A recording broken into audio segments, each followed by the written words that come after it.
Hello everyone, আসসালামু আলাইকুম। স্বাগত জানাচ্ছি টেক্সটাইল ইঞ্জিনিয়ারিং অ্যাসোসিয়েশনের পক্ষ থেকে। আজ আমরা এসেছি জাবের জুবাইর ফেব্রিক লিমিটেড।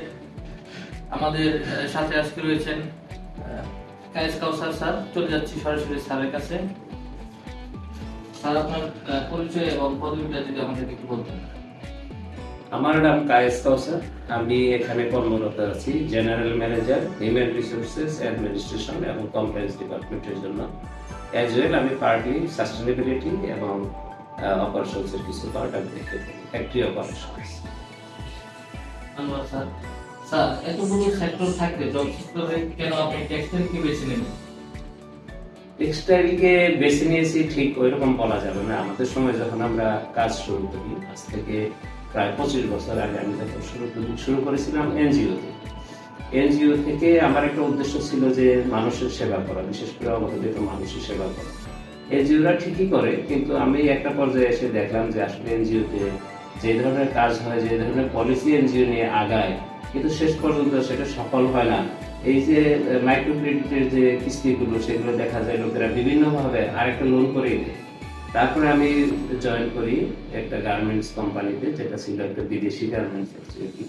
সেটা ইয়াংওয়ান নামে একটা Korean own multinational garments company ছিল, ইপিজেডি। সেখানে জয়েন করার পর আমি দেখলাম যে এইটা হচ্ছে আসলে সত্যিকারে কিছু যারা অবহেলিত মানুষ আছে, যারা আমরা সচরাচর যাদেরকে পিছিয়ে পড়া মানুষ বলি। আপনারা জানেন যে গার্মেন্টস সেক্টরের প্রায় 80% হচ্ছে নারী কর্মী। এই নারী কর্মীদের তেমন কোনো হাতে কলমে কোনো দক্ষতা অথবা শিক্ষাগত যোগ্যতা নাই। এই যে শিক্ষাগত যোগ্যতাহীন 80% নারী শ্রমিক এবং তার সাথে আরো যে 20% পুরুষ শ্রমিক আছে, তাদের কিন্তু শিক্ষাগত যোগ্যতা অথবা ওই ধরনের কোনো ভালো পরিবেশ অথবা অ্যাডভান্টেজ কিছু পায় না। সো দ্যাট এই যে একটা বড় সেক্টর যেখানে এই ধরনের লোকেরা কাজ করে এবং তারা কাজ করে তাদের নিজেদের ভাগ্য পরিবর্তন করছে, এবং সেখানে আমার মনে হচ্ছিল যে আসলে এইটাই হচ্ছে আমার প্রপার জায়গা, যেখানে আমি লোকেদের জন্য কিছু করতে পারবো। অ্যাজ ওয়েল আমি দেখলাম যে এটা একটা ইনকাম জেনারেটিং অ্যাক্টিভিটি, যেটা দেশের বাইরে থেকে রেমিটেন্স নিয়ে আসতেছে। আমাদের দেশের যেসব লোক বিদেশে যায় কাজ করতে, রেমিটেন্স যোদ্ধা, তার বাইরে আমরা দেশে থেকেই আমরা এই রেমিটেন্স আনতে পারবো। এই জন্য আমি ভাবলাম যে টেক্সটাইল এবং গার্মেন্টস এটি আসলে উপযুক্ত জায়গা। এই জন্য আমি আর অন্য কোনো জব পেলেও আর জব চেঞ্জ করিনি এবং এখানে আছি। দেশ ও দেশের বাইরে জাবের এবং জুবাইর ফেব্রিক লিমিটেড অর্থনীতিতে কি ধরনের ভূমিকা পালন করছে?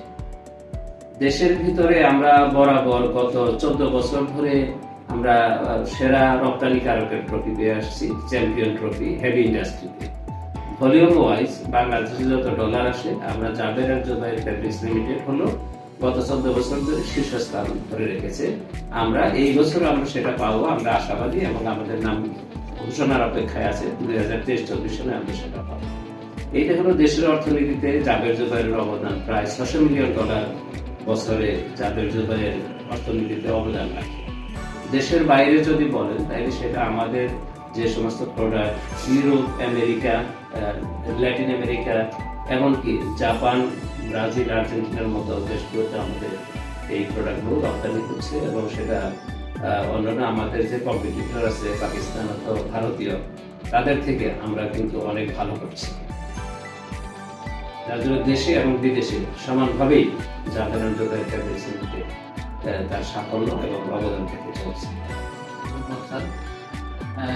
শুরুর পথটা কেমন ছিল sir Jaber Zubair fabric limited? Jaber Zubair শুরু করে হলো 2006, যেটা মানে ফর্মালি শুরু করে টেক্সটাইল। সেইটা অনেকটাই ছিল একটু কি বলা যায় যে অপ্রচলিত একটা পণ্য নিয়ে শুরু করা ছিল, যার মূল উদ্যোক্তা ছিলেন জনাব নুরুল ইসলাম। নুরুল ইসলাম হচ্ছেন এই গ্রুপের ফাউন্ডার চেয়ারম্যান, এবং বর্তমানে উনি অ্যাডভাইজার হিসেবে আছেন, এবং ওনার ছেলেরা হলো এই বিজনেস সরাসরি দেখাশোনা করে। তো উনি খুবই একজন সাহসী ব্যক্তি। এই ধরনের অপ্রচলিত একটা পণ্য নিয়ে গার্মেন্টস টেক্সটাইল সেক্টরে আগে কেউ কখনো চিন্তা করেনি। যার জন্য ওনার এই সাহসটা, ওনার এই যে কারেজটা, রিস্ক টেকিং এর যে ওনার যে একটা অভ্যাস আছে, সেই অভ্যাসটাই রাতারাতি ওনাকে এই যে ব্যবসার মধ্যে সাফল্য এনে দেয়। এবং 2000 তারপরে 2013 থেকে আমরা যে বরাবর মানে শীর্ষস্থান ধরে রেখেছি, সেটা কিন্তু খুব বেশি সময় লাগেনি, অল্প সময়ের মধ্যে এই পজিশনে চলে আসছে। এবং জাবের জুবায়ের এবং নোমান গ্রুপের যে এক্সপানশন, সেটাও অন্যান্য গ্রুপের তুলনায় খুব মানে রাতারাতি র্যাপিড এক্সপানশন করা যায়। বর্তমানে ফ্যাক্টরিতে নতুন নতুন আপডেট মেশিন আসতেছে, তো সেই সাথে তাল মিলিয়ে কিন্তু আমাদের যে একাডেমিক কারিকুলাম, তার কিন্তু এখনো তেমন কোনো পরিবর্তন আসেনি। এই বিষয়টা স্যার কিভাবে দেখবেন বলুন। এটা কি ধরেন, যদি একাডেমিক পরিবর্তন, কারিকুলামের পরিবর্তন না আসে, সেখানে আসলে ইন্ডাস্ট্রির পক্ষ থেকে তেমন কিছু করার নাই। আমরা অনুরোধ করবো যে একাডেমিক কারিকুলামের জন্য পরিবর্তন আসে। আর যেহেতু একাডেমিক কারিকুলামের পরিবর্তন আসে নাই, আপনারা একটা করতে পারেন, আপনার ফ্যাক্টরিগুলো ভিজিট করতে পারেন। ফ্যাক্টরি ভিজিট করলে তাইলে আপনার ধরেন ওই একাডেমিক কারিকুলামে না থাকলেও সেটা কিন্তু আপনি প্র্যাকটিক্যালি দেখে তারপরে আপনি বুঝতে পারবেন যে এই ধরনের টেকনোলজি চলে আসছে। যেমন আমরা যে সমস্ত নতুন টেকনোলজির কথা বলি, যেগুলা ওয়াটার এবং ন্যাচারাল রিসোর্সেস, আরো যেগুলো আছে গ্যাস, ইলেকট্রিসিটি, এই সমস্ত কনজাম্পশন কোনগুলা বেশি সাশ্রয় করে, সেই সমস্ত মেশিনারি, সেই সমস্ত এফিশিয়েন্ট মেশিনারি আপনার কারিকুলামে না থাকলে, সেগুলো যখন আপনি ফ্যাক্টরি ভিজিট করবেন তখন আপনারা সেগুলো জানতে পারবেন। এবং সেগুলো যদি আপনারা অ্যাডভাইস করেন, এখন এটা গ্লোবাল ভিলেজের যুগ, আমরা যদি আপনাদের স্টুডেন্টদের পক্ষ থেকে সেটা আপনাদের একাডেমিতে রেইজ করেন যে এই ধরনের পরিবর্তন আমরা ইন্ডাস্ট্রিতে প্র্যাকটিক্যাল ভিজিটে আমরা দেখতে পাচ্ছি, সুতরাং আপনারা কারিকুলামে এই ধরনের পরিবর্তন আনেন, সেটা পরিবর্তন করা মনে হয় না যে খুব বেশি একটা সমস্যা, সেটা ইজিলি করা যায় ইনশাআল্লাহ, আমি আশাবাদী। একজন ডিপ্লোমা ডিগ্রিধারী শিক্ষার্থী ডিপ্লোমা শেষে চাকরি পেতে হলে কি কি দক্ষতা অর্জন করতে হবে বলে আপনি মনে করেন? ডিপ্লোমাই বলেন আর হলো সার্টিফিকেটই বলেন অথবা গ্রাজুয়েশনই বলেন, যে কোনো ক্লাস থেকে আপনি চাকরি পেতে হলে কি করতে হবে সেটা হচ্ছে খুবই বেসিক একটা বিষয়। চাকরি পেতে হলো আপনি যেটা পড়েছেন সেটা সম্পর্কে একটা ন্যূনতম ধারণা থাকা উচিত। আমরা যখন একজন ফ্রেশ গ্রাজুয়েটকে আমাদের ইন্টারভিউ বোর্ডে আমরা তাকে কল করি, আমরা কিন্তু খুব বেশি কিছু আশা করি না। আমরা আশা করি যে অন্ততপক্ষে তার কোর্স কারিকুলামগুলোর নাম বলতে পারবে এবং বেসিক কিছু আলোচনা করতে পারবে, যেটা আমি পড়ে এসেছি।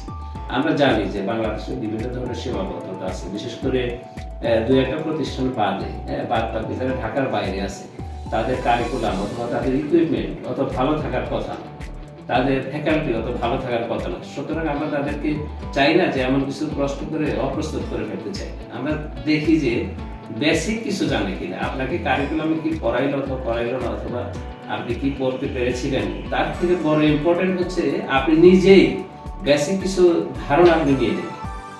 এবং সেই সাথে কম্পিউটার স্কিলটা খুব দরকার বর্তমান সময়ে, তবে এটা আরো বেশি ভবিষ্যতে আরো বেশি এটা জোরালো হবে, কম্পিউটার স্কিলটা দরকার। এবং আপনার অ্যাটিটিউডটা থাকা দরকার যে আমি হার্ড ওয়ার্ক করব, আমি স্মার্ট ওয়ার্ক করব, এই অ্যাটিটিউডটা বড় ম্যাটার। আমরা খুব বেশি মানে পণ্ডিত অথবা খুব বেশি জানাশোনা অথবা খুব বেশি নলেজেবল এই ধরনের এক্সপেক্ট করি না। Whether he is a diploma or an engineer or graduate, এটা খুব ম্যাটার, আসলে অ্যাটিটিউড ম্যাটার্স। এটা মনে রাখবেন যে আপনি নেক্সট 5 ইয়ার্স কি করবেন।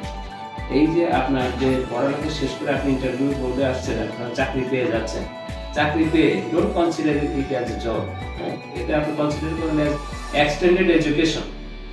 আপনি যে 16 বছর গ্রাজুয়েশন করেছেন অথবা 14 বছরের ডিপ্লোমা করেছেন অথবা ইঞ্জিনিয়ার হয়েছেন, হ্যাঁ, আরো 5 বছর হচ্ছে আপনার এক্সটেন্ডেড এডুকেশন অ্যাকচুয়ালি, মানে হাতে কলমে আপনার পড়াশোনা।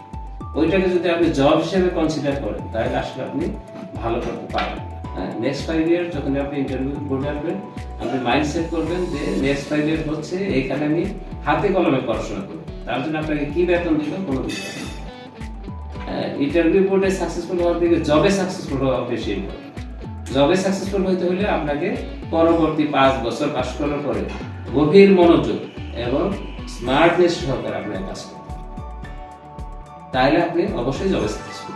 আপনি যেখানেই করেন, আপনার ওই প্রসেসিং প্ল্যান্টে ওয়েট প্রসেসে করেন অথবা আপনার ল্যাবে করেন অথবা আপনি ক্রিয়েটিভ সেকশনে করেন অথবা আপনি মার্কেটিংয়ে করেন, কোনো ব্যাপার না, প্রোডাকশনে করেন, আপনি যেখানেই করেন সেখানে আপনি সাকসেসফুল হবেন, কিন্তু মনোযোগটা ওই লেভেলে দরকার। আর এখানে আমি বলবো যে যারা নিউ কামার, যারা এন্ট্রি করতে চায় জব লাইফে, তাদের জন্য বেসিকটা খুব দরকার, বেসিক কিছু জানাশোনা, এবং সেই সাথে অ্যাটিটিউডটা বড় একটা ম্যাটার। স্যার, আগামী প্রজন্মের টেক্সটাইল ইঞ্জিনিয়ারদের উদ্দেশ্যে যদি কিছু বলতেন। আগামী প্রজন্মের টেক্সটাইল ইঞ্জিনিয়ারদের জন্য বলবো যে আসলে একটা বড় ক্ষেত্র রয়ে গেছে আমাদের এই গার্মেন্টস এবং টেক্সটাইলে।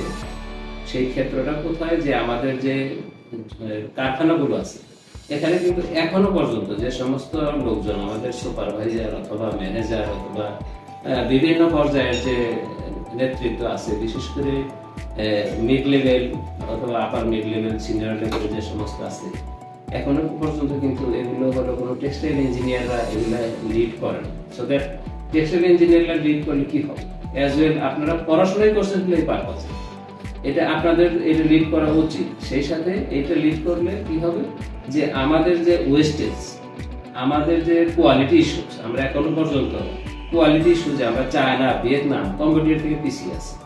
যখন আপনারা এই টেক্সটাইল ইঞ্জিনিয়ার যখন আসবেন, তখন এই কোয়ালিটি রিলেটেড ইস্যুগুলো কম হবে, কোয়ালিটি রিজেকশন, অল্টারেশন যখন কম হবে, তখন ফ্যাক্টরিগুলো এফিশিয়েন্ট ওয়েতে চলতে পারবে।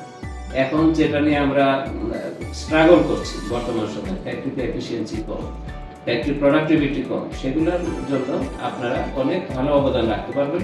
তার জন্য আপনাকে একাডেমিকলি অবশ্যই ভালো রকম ভাবে প্রিপারেশন নিতে।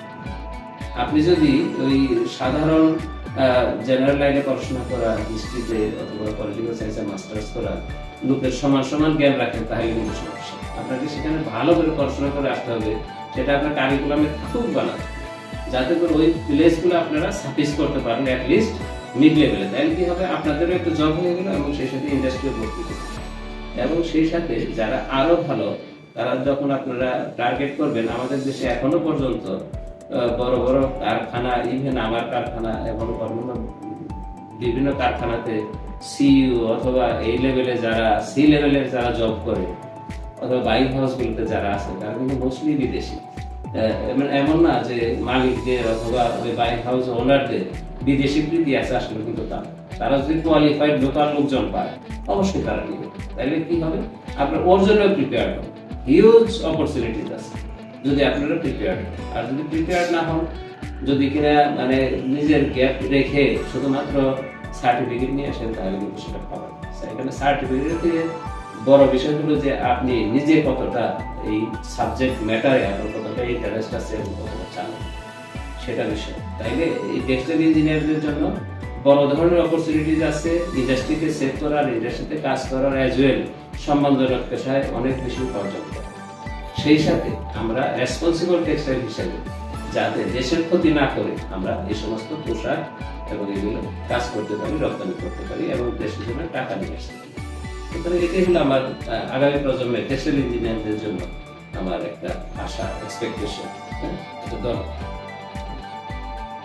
স্যার, টেক্সটাইল ইঞ্জিনিয়ারিং অ্যাসোসিয়েশনের গৌরবময় অধ্যায়ে টেক্সটাইল সেক্টরের প্রতিটা সদস্য স্বস্তির আবাস খুঁজে পাচ্ছে। যদি টেক্সটাইল ইঞ্জিনিয়ারিং অ্যাসোসিয়েশন কর্তৃপক্ষ কোনো শিক্ষার্থীকে আপনার ইন্ডাস্ট্রিতে ইন্টার্নশিপ অথবা জবের জন্য অনুরোধ জানায়, তাহলে আপনারা এই অ্যাসোসিয়েশনকে কতটা সাপোর্ট দিবেন?